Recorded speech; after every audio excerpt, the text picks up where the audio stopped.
In the autumn of 1700, the fate of Europe rested precariously on the frail shoulders of a king whose very existence was a slow, agonizing decay, Charles II of Spain. The last Habsburg ruler, a figure shrouded in whispered rumors of demonic possession, was a testament to the perils of unchecked power and genetic hubris. What transpired in his final days was not merely a royal death, but the unraveling of a dynasty, a spectacle so grotesque it would forever stain the annals of European history. The death of Charles II would not simply extinguish the Spanish Habsburg line, it would ignite a cataclysmic war, redrawing the map of Europe and forever altering the balance of power. Yet beyond the geopolitical ramifications lay a deeper horror, the gradual disintegration of a human being. A macabre drama played out against a backdrop of desperate courtiers and increasingly barbaric attempts to salvage a king and an empire. This is the chilling narrative of how centuries of royal inbreeding cultivated a garden of human suffering,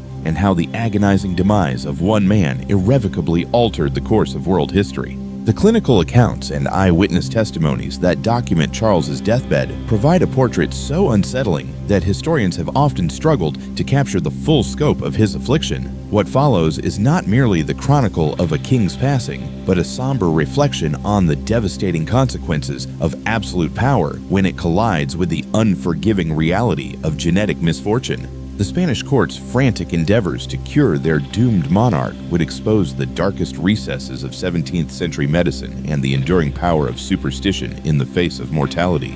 For over 2 centuries, the Spanish Habsburg dynasty had presided over a sprawling global empire, wielding dominion over vast territories, stretching from the Americas to the far-flung islands of the Philippines. By the twilight of the 17th century, while Spain remained a formidable force, insidious cracks were beginning to appear, not only within the empire's infrastructure but also within the very genetic foundation of its ruling family. Driven by a misguided belief in the purity of their bloodline and the consolidation of their power, the Habsburgs had engaged in a relentless campaign of strategic intermarriage for generations. Charles II, born in 1661, was the tragic culmination of centuries of this deliberate consanguinity. His parents, Philip IV of Spain and Mariana of Austria, were uncle and niece, locked in a familial embrace dictated by political expedience. His grandparents were first cousins, and his great-grandparents shared the same disturbing pattern of close blood relations. By the time Charles was conceived, the intricate branches of the Habsburg family tree had become so entangled that he possessed an inbreeding coefficient, surpassing that of children born to full siblings, a chilling statistic that speaks volumes about the genetic lottery he was destined to lose. The Spanish court had long harbored a growing awareness of the inherent instability plaguing their royal lineage, a consequence of their myopic focus on preserving blood purity. Charles's older brother, Philip Prospero, had succumbed to the ravages of childhood illness at the tender age of 4, and numerous other potential heirs had perished in infancy or childhood, their potential extinguished before it could blossom. The weight of expectation, the crushing pressure on Charles to not only survive, but to produce a viable heir, was immense, for the very continuation of Habsburg rule in Spain rested solely upon his fragile existence. From the moment of his birth, Charles manifested the physical and cognitive impairments that would haunt him throughout his abbreviated life. He was unable to walk without assistance until the unusually late age of 8. His speech remained muddled and indistinct well into his childhood, and he suffered from a constellation of deformities, most notably an abnormally enlarged tongue and a grotesquely protruding jaw,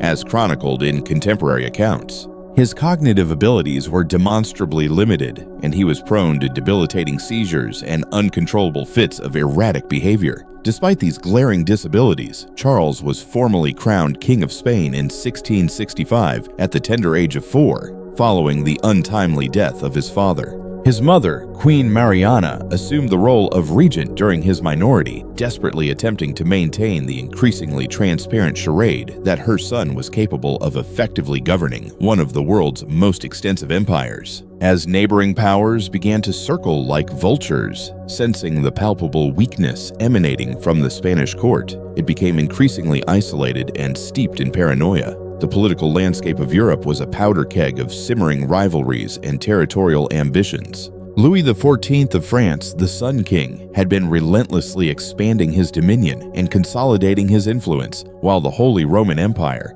under the stewardship of Leopold I, strived to maintain the delicate balance of power. Both monarchs possessed legitimate claims to the Spanish throne through their intricate web of Habsburg connections, and both were patiently awaiting Charles II's inevitable demise without a designated heir. The looming question of Spanish succession had thus become the paramount diplomatic quandary in Europe, a ticking time bomb threatening to detonate into widespread conflict.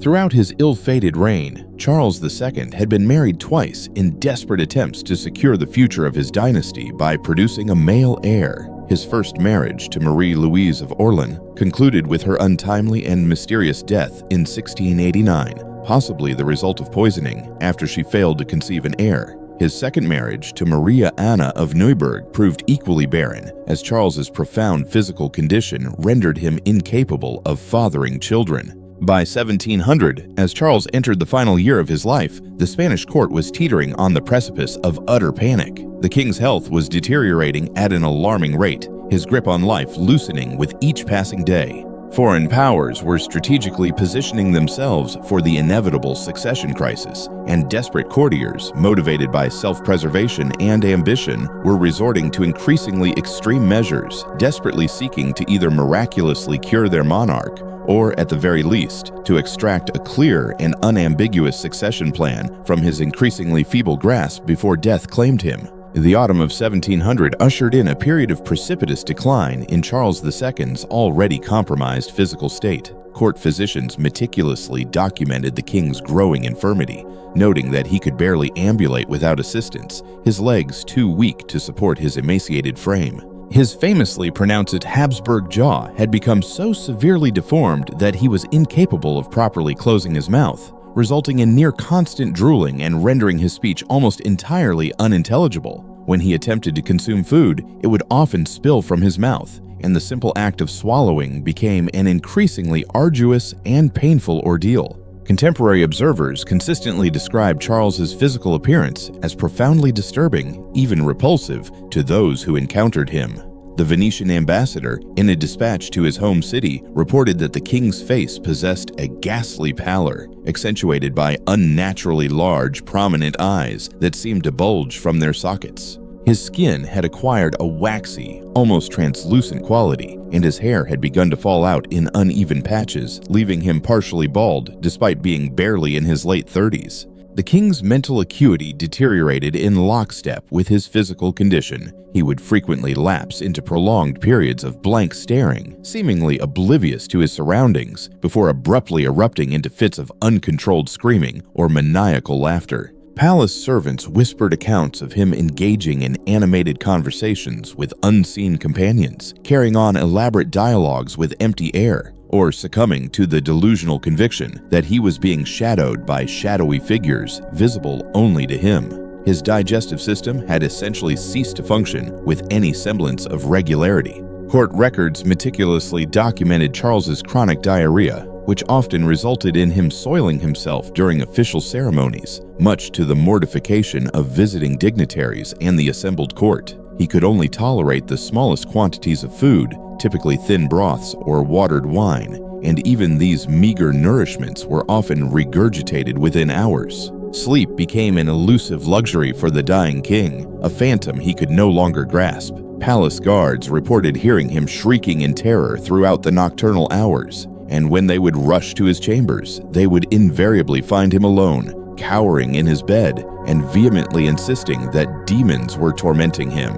His insomnia intensified to such an extent that he would sometimes endure days without any meaningful rest, further exacerbating his physical and mental disintegration. The increasingly offensive odor emanating from Charles's body became so overpowering that courtiers were compelled to douse themselves in copious amounts of perfume before daring to enter his presence. Several historical accounts meticulously describe a cloying, sickly sweet aroma of decay that seemed to cling to him like a shroud, accompanying him wherever he went. His breath was reportedly so putrid that even his closest advisors struggled to suppress the urge to retch when he addressed them directly. Perhaps the most unsettling and disturbing manifestation of his affliction were the seizures that racked his body with escalating frequency and intensity. These episodes would leave him writhing on the floor, his eyes rolled back into their sockets, foam erupting from his mouth as his body convulsed uncontrollably in the throes of neurological chaos.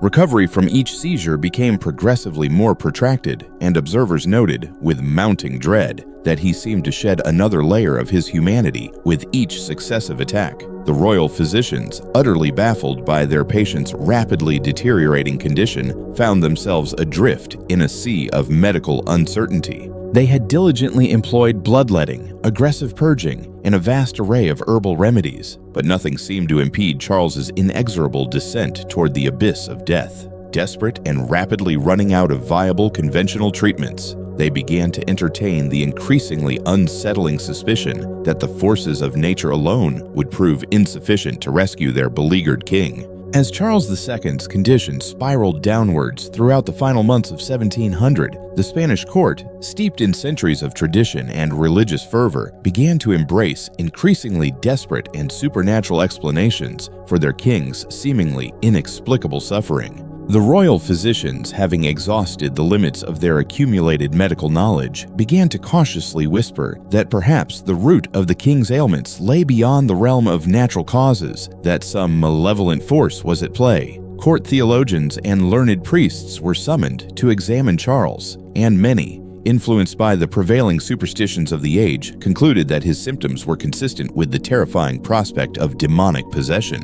The momentous decision to pursue the drastic course of exorcism was not undertaken lightly. The Spanish Inquisition, despite its waning influence, remained a potent force in 1700, requiring extensive documentation and meticulously recorded testimony before authorizing such extreme and potentially dangerous measures. Witnesses were carefully vetted and called to testify about the king's increasingly bizarre behaviors, his apparent conversations with invisible entities, and the episodes of seemingly supernatural strength he exhibited during the throes of his seizures. The assembled evidence, viewed through the prism of the superstitious minds of the Spanish court, seemed overwhelmingly indicative of diabolical influence. Father Antonio Maricar, the court's appointed chief exorcist, a man renowned for his unwavering faith and unwavering belief in the power of divine intervention, was summoned to personally examine the afflicted king. His subsequent report, carefully preserved within the labyrinthine archives of the Spanish crown, described Charles as exhibiting all the classical hallmarks of diabolical possession, including the ability to speak in unknown tongues, the display of superhuman strength during moments of crisis,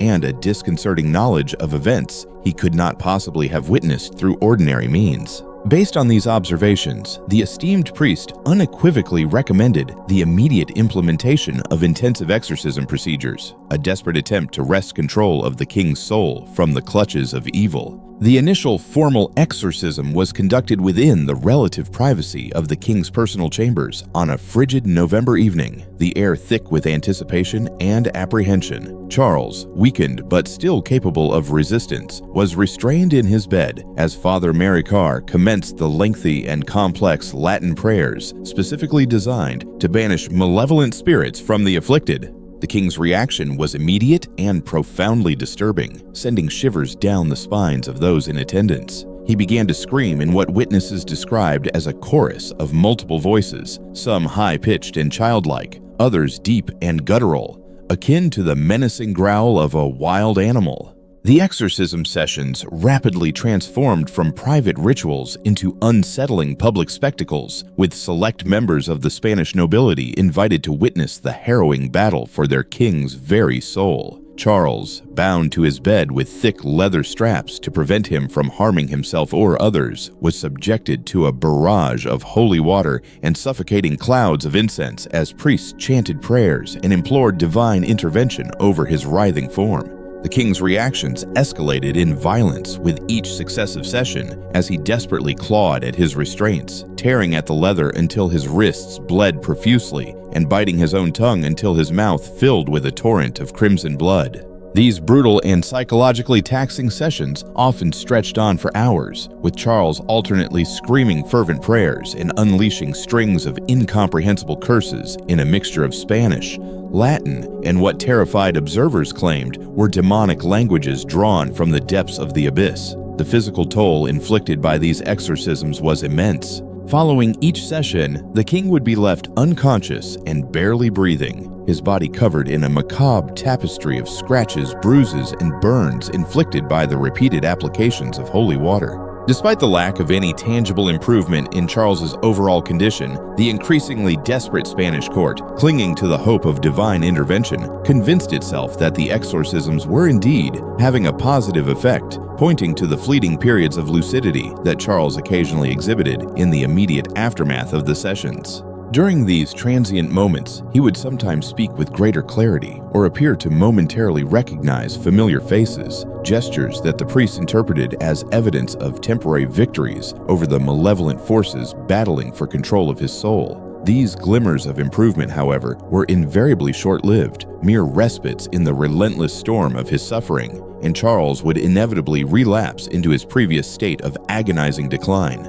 Word of the extraordinary royal exorcism rapidly spread throughout the courts of Europe, generating a mixture of fascination and disbelief. The French ambassador, in a confidential missive to Louis XIV, remarked that the Spanish have seemingly lost their minds along with their king, while Protestant nations seized upon the spectacle as further proof of Catholic superstition and the accelerating decline of Spanish power and influence. The exorcisms had thus transcended their original purpose as a desperate medical treatment, morphing into a potent symbol of Spain's increasingly desperate attempts to cling to its dying empire through increasingly bizarre and irrational means. The Marquis de Louville, serving as an unofficial French observer at the Spanish court, meticulously documented the unfolding drama of Charles II's final months, leaving behind one of the most detailed and unsettling accounts of the period. His clandestine dispatches to Versailles, unearthed centuries later within the archives of the French crown,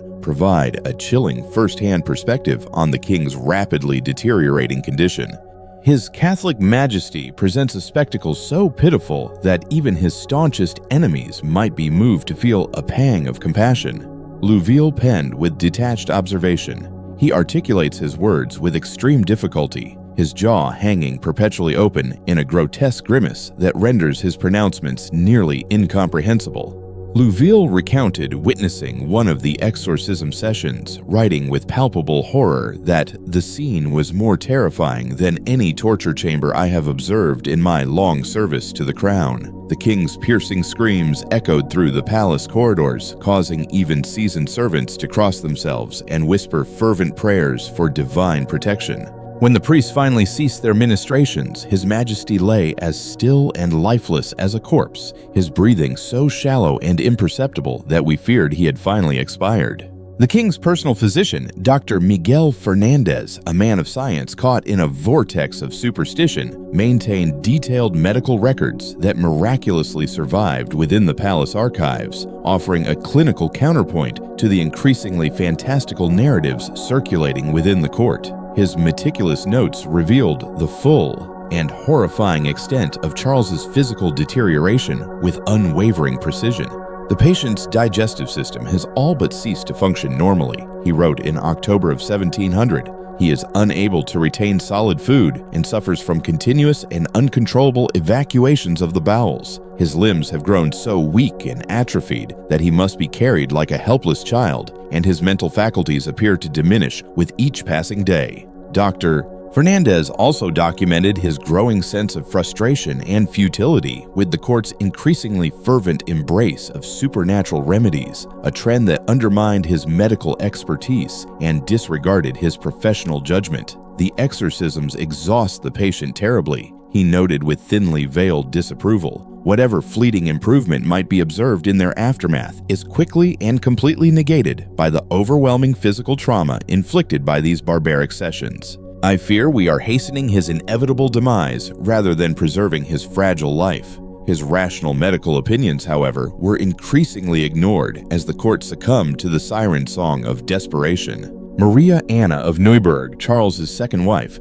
found herself trapped in a living nightmare, providing perhaps the most intimate and heartbreaking account of the king's protracted suffering. In a series of emotionally charged letters to her sister in Germany, she detailed the unrelenting horror of sharing living quarters with her deteriorating husband. He awakened screaming every night, convinced that unseen demons are tugging at his limbs, attempting to drag him into the abyss. She wrote with palpable distress, "I have formally requested separate chambers, as the overwhelming smell of decay that emanates from his decaying body has become utterly unbearable. I fear for my own sanity if I must continue to bear witness to his unrelenting torment." The Queen's letters also revealed the immense political pressure she faced, the unspoken expectation that she would somehow magically cure her ailing husband, or at the very least, extract a clear and indisputable statement of succession from his faltering mind. "The entire court scrutinizes my every movement, desperately hoping that I might somehow succeed where the physicians and priests have so miserably failed," she lamented. "They expect miracles from a wife who can barely summon the strength to remain in the same room as her increasingly repulsive husband. The crushing burden of maintaining this dying dynasty has fallen upon my shoulders alone, a weight I fear I am ill-equipped to bear." Palace servants, largely invisible in the historical record due to their lack of literacy, nevertheless provided invaluable oral testimonies that were meticulously recorded by visiting dignitaries and curious observers. A chambermaid, in a hushed conversation with the Venetian ambassador, recounted witnessing the king crawling on his hands and knees through the labyrinthine palace corridors in the dead of night, howling like a wounded animal and clawing at the ornate walls until his fingernails bled, leaving streaks of crimson in his wake. Guards stationed outside the royal chapel reported finding him kneeling before the altar, his body racked with sobs, begging God to either mercifully cure him of his afflictions or to swiftly grant him the release of death. The Spanish nobility, caught in a precarious position between their sworn loyalty to the crown and their growing horror at the monstrous transformation their king had undergone, found themselves increasingly conflicted and uneasy. The Duke of Alba confided to a close friend that attending court has become an agonizing ordeal that tests the very limits of one's constitution. To witness His Majesty reduced to such a pitiable and undignified state challenges one's unwavering faith in the divine right of kings. We maintain the outward pretense of serving a monarch, but in truth, we are merely passive witnesses to a prolonged and excruciating death agony, a macabre spectacle none of us can escape.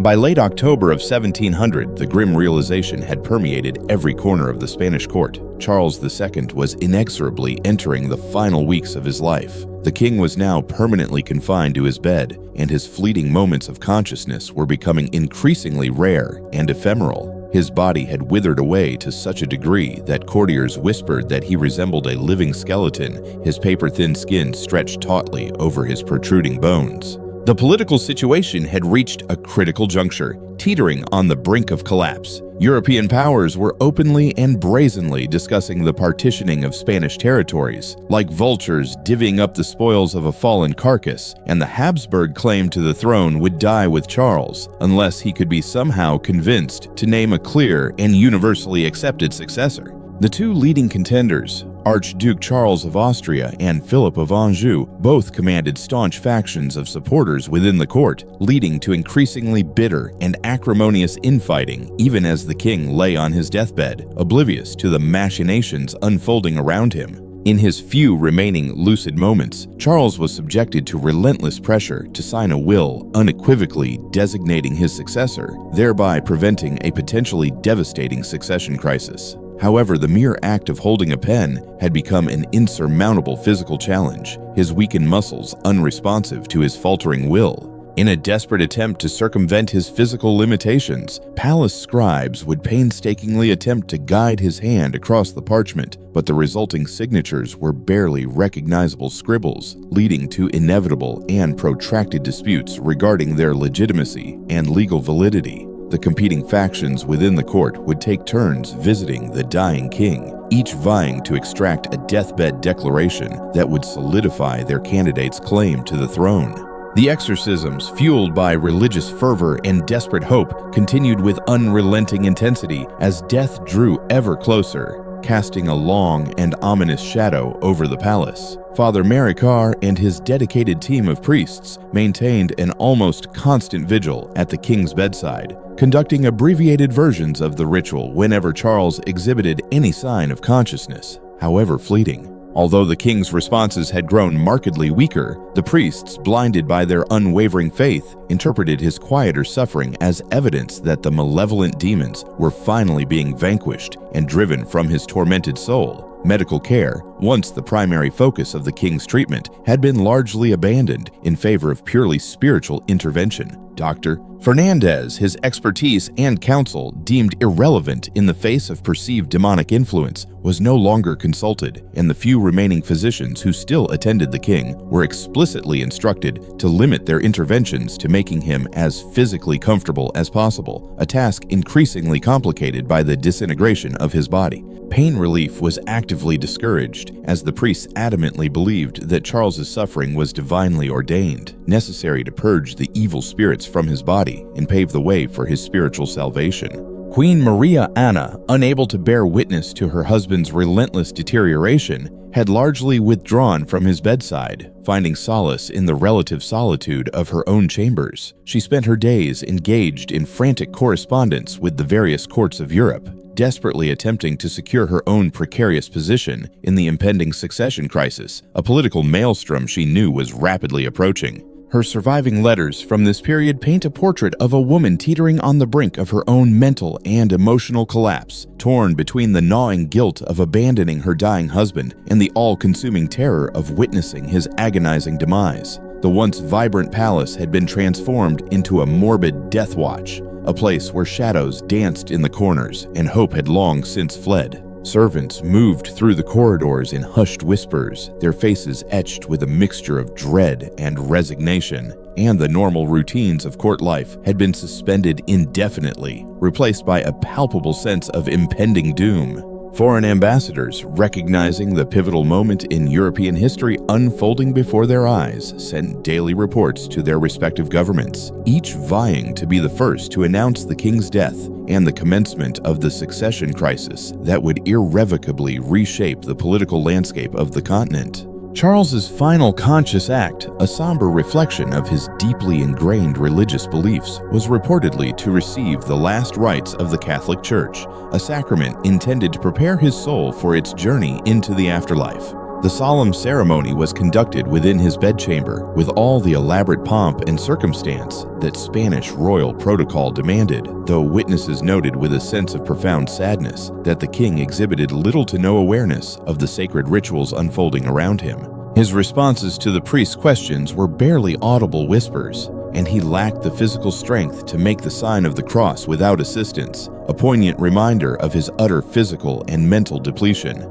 The final day of Charles II's life, November 1, 1700, commenced with what palace observers described as an unsettling and ominous calm, a stark contrast to the months of agonizing screams and violent convulsions that had preceded it. The king, who had been tormented by physical and mental suffering for so long, lay motionless in his bed, his breathing so shallow and infrequent that attendants had to lean in close to detect any discernible sign of life. The violent seizures that had racked his body throughout his final weeks had mysteriously ceased, replaced by an almost serene stillness that many, clinging to the hope of divine intervention, interpreted as a sign that the relentless exorcisms had finally achieved their intended purpose, that the malevolent forces had been vanquished. Father Macabre, his face etched with exhaustion but his spirit undeterred, maintained his unwavering vigil beside the royal bed, murmuring whispered prayers and occasionally touching holy relics to the king's clammy forehead. Charles's eyes remained closed, but his lips moved almost imperceptibly in what the priest interpreted as silent prayers, or perhaps final conversations with the supernatural forces that had plagued him throughout his life.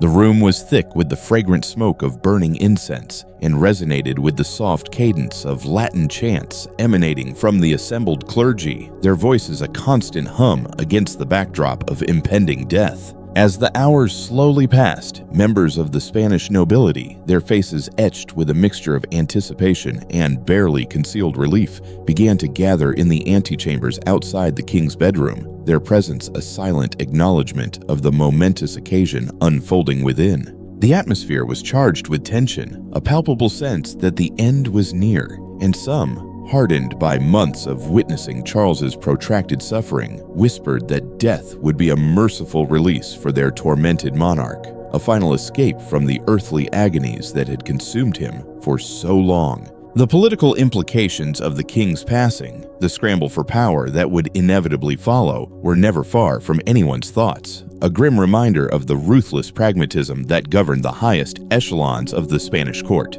Around midday, a fleeting flicker of recognition sparked within Charles's vacant eyes as he briefly opened them, appearing to recognize some of the familiar faces gathered around his bed. According to eyewitness accounts, he attempted to speak, to utter some final words of wisdom or guidance, but only managed to produce a series of garbled and incomprehensible sounds before his eyes rolled back into his head and he lapsed into unconsciousness once more, his grip on life slipping away with each shallow breath. This fleeting moment of awareness, a final connection to the world he was leaving behind, would be his last, though his ravaged body would continue its futile struggle for survival for several more agonizing hours. The actual moment of death arrived quietly, almost anticlimactically, a stark contrast to the months of dramatic suffering and desperate interventions that had preceded it. At approximately 2:30 in the afternoon, palace physicians, their faces grim and resigned, noticed that the king's already weak and labored breathing had ceased entirely.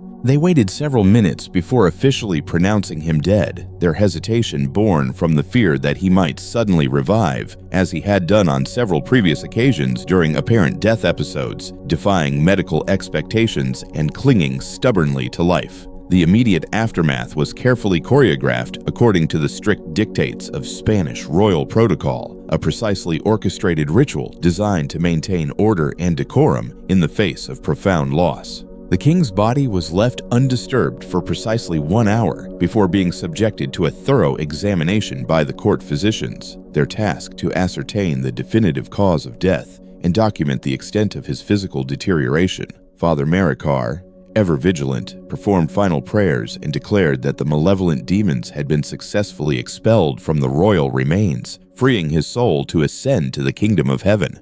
The members of the Spanish nobility present in the palace, their grief tempered by political calculation, immediately initiated the complex process of managing the succession crisis, a task they had long anticipated and for which they had been meticulously preparing. News of Charles's death, despite attempts to maintain secrecy until official announcements could be properly prepared and disseminated, inevitably leaked from the palace within hours, spreading like wildfire through the city and beyond. By evening, a flurry of messengers were racing across Europe, carrying the momentous news that would irrevocably alter the course of history and trigger the War of Spanish Succession, a conflict that would engulf the continent in flames. The major European powers, long aware of the impending crisis, had been preparing for this moment for years, and mobilization orders were issued almost immediately, setting the stage for a decade of bloodshed and political upheaval. Queen Maria Anna, who had been conspicuously absent from her husband's deathbed, was formally notified of his passing by solemn palace officials, their faces betraying the gravity of the situation. Her initial reaction, carefully observed and meticulously reported, was said to be one of visible relief rather than profound grief, though she quickly composed herself to fulfill her ceremonial duties as the deceased king's widow, adopting a facade of mourning appropriate for the occasion. Her own political future remained uncertain, as she would have no official role in the government of Charles's successor, her influence diminished and her power waning. The autopsy of Charles II, a macabre procedure conducted on November 3, 1700 by the royal physicians Dr. Miguel Fernandez and Dr. Antonio Jenga, revealed the full and horrifying extent of the genetic catastrophe that had befallen the Spanish Habsburg line, a testament to the devastating consequences of centuries of inbreeding. Their detailed report, meticulously preserved within the hallowed halls of the Spanish Royal Archives, provides a medical document so disturbing and unsettling that many historians have struggled to adequately convey its contents to modern audiences, fearing that the sheer horror of the findings would be too much for the average reader to comprehend. Upon opening the king's chest cavity, the physicians discovered what they described as a heart the size of a child's fist, blackened and shriveled like a piece of leather left too long in the sun, a grotesque caricature of the vital organ that sustained life. The heart muscle exhibited extensive scarring and appeared to have been barely functional during the king's final years, its ability to pump blood severely compromised. Dr. Fernandez, in a moment of stunned disbelief, noted that it is miraculous that this organ managed to sustain life for as long as it did, as it bears little to no resemblance to a healthy human heart. The king's lungs were found to be filled with fluid and showed unmistakable signs of chronic infection, their capacity to function effectively severely diminished. Large portions of the lung tissue had essentially rotted away, creating gaping cavities that chillingly explained Charles's chronic breathing difficulties and his inability to speak clearly, his voice reduced to a mere whisper. The physicians estimated that he had been functioning with less than half of normal lung capacity for the majority of his adult life, a testament to his extraordinary resilience in the face of overwhelming physical adversity. Perhaps the most shocking and disturbing revelation came with the examination of Charles's brain, the seat of his intellect and personality. When the skull was carefully opened, the physicians were confronted with what they described as a brain so abnormally small and severely damaged that it appeared more suitable for a child than a fully grown man, a stark indication of the profound impact of genetic defects on his cognitive development. Large portions of the brain tissue showed obvious signs of decay, riddled with numerous cysts, and what appeared to be evidence of old hemorrhages, suggesting a history of repeated brain trauma. The report somberly noted that the wonder is not that His Majesty suffered from fits and mental confusion, but that he possessed any semblance of rational thought at all, a damning indictment of the genetic lottery that had condemned him to a life of intellectual impairment. The king's digestive system was found to be in a state of near-complete failure, its ability to process food and nutrients virtually non-existent. His stomach was severely ulcerated and contained a drastically reduced level of stomach acid, providing a clear explanation for his inability to properly digest food, a constant source of discomfort and malnutrition.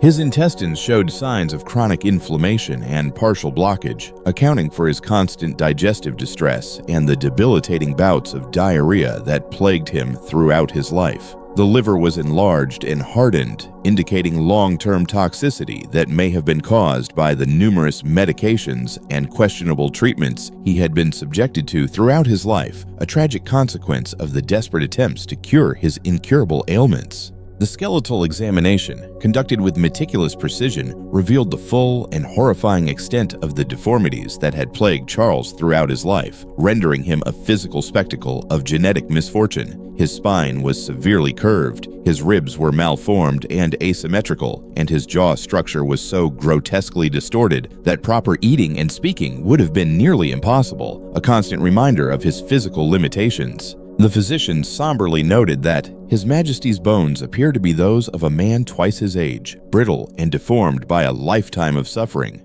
a testament to the relentless toll that his genetic defects had taken on his physical well-being. And most disturbingly of all was the chilling discovery of what the physicians euphemistically termed putrefaction of the internal organs while the patient yet lived, a macabre phenomenon that defies easy comprehension. Several organs exhibited unmistakable signs of decay that typically occur only after death, suggesting that parts of Charles's body had literally begun to rot and decompose while he was still clinging to life, a horrifying revelation that sheds light on the terrible smell that had emanated from his body during his final months. The autopsy report concluded with a somber and profound statement that has since become famous among medical historians, a chilling epitaph for a life marked by extraordinary suffering. It is a miracle that this body managed to sustain life for 39 years. The extent of the deformities and decay suggests that His Majesty's suffering was far greater than was apparent to outside observers. Death must have come as a blessed relief from torments that no human being should be forced to endure. A poignant acknowledgement of the profound physical and mental agonies that Charles had endured throughout his abbreviated life. The physicians' findings were initially suppressed and kept secret as they painted such a horrifying and undignified picture of royal suffering that the Spanish court feared they might irreparably damage the monarchy's reputation, undermining its legitimacy and inviting ridicule from its European rivals. However, Despite their best efforts to contain the information, copies of the report eventually found their way into the hands of other European courts, where they were gleefully circulated and used as damning evidence of the degeneracy of the Spanish Habsburg line and a justification for the coming war over succession, a political maneuver designed to seize control of the crumbling Spanish Empire. The death of Charles II, the culmination of centuries of inbreeding and genetic misfortune, triggered the most significant and devastating European conflict since the 30 Years' War, as the major powers immediately began positioning themselves to claim pieces of the vast and lucrative Spanish Empire, a treasure trove of territories and resources that had long been the envy of the world.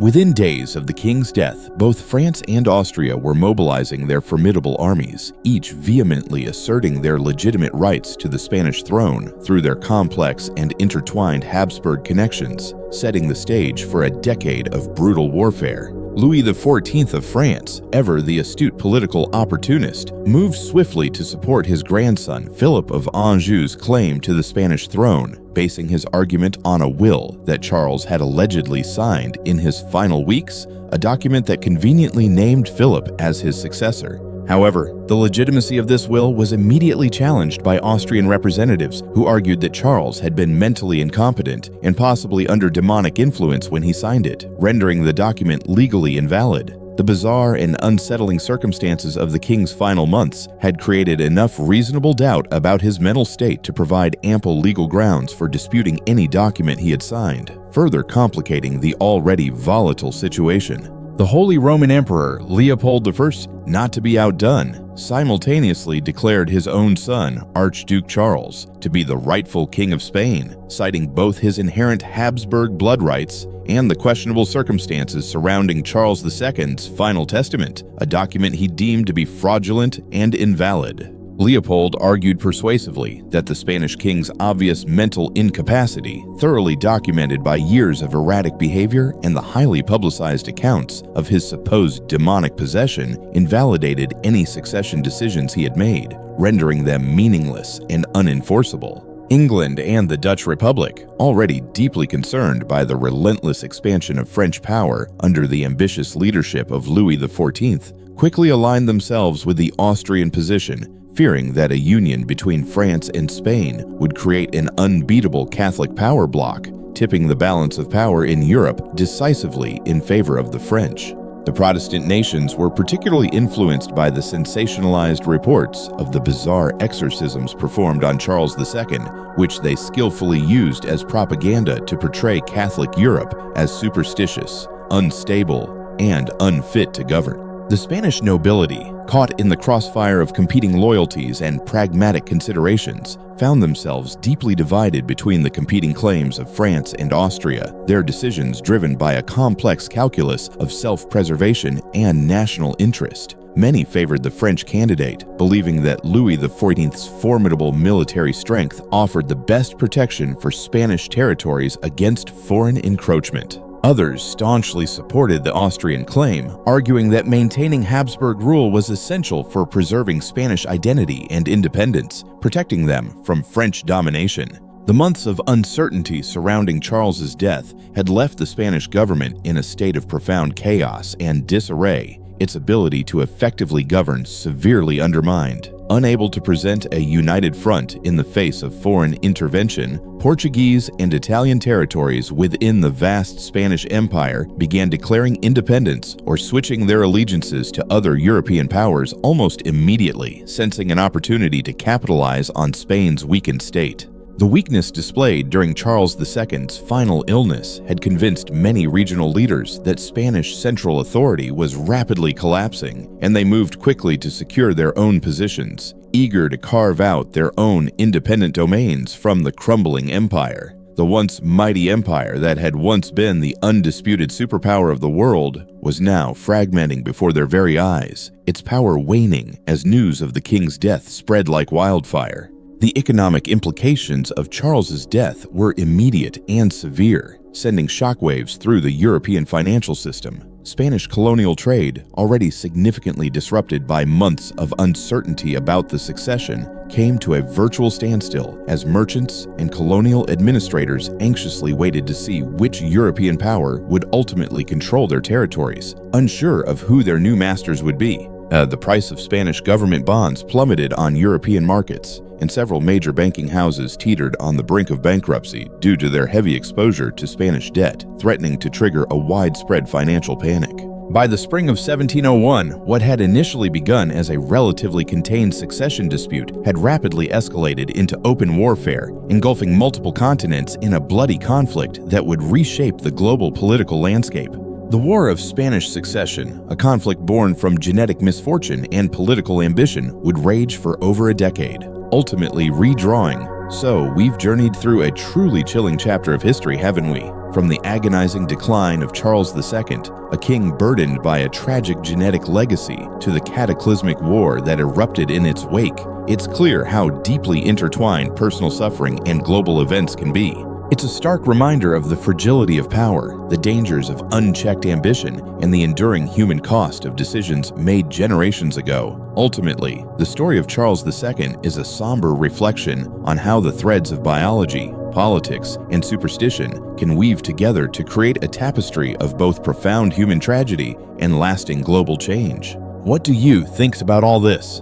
I'd love to hear your thoughts in the comments below. Did anything particularly surprise you? Do you have any questions about the War of Spanish Succession or the Habsburg dynasty? Let's get a conversation going. And if you found this exploration of history fascinating, please hit that subscribe button. We've got plenty more deep dives into intriguing historical moments planned, and I wouldn't want you to miss a single one. Thanks for watching.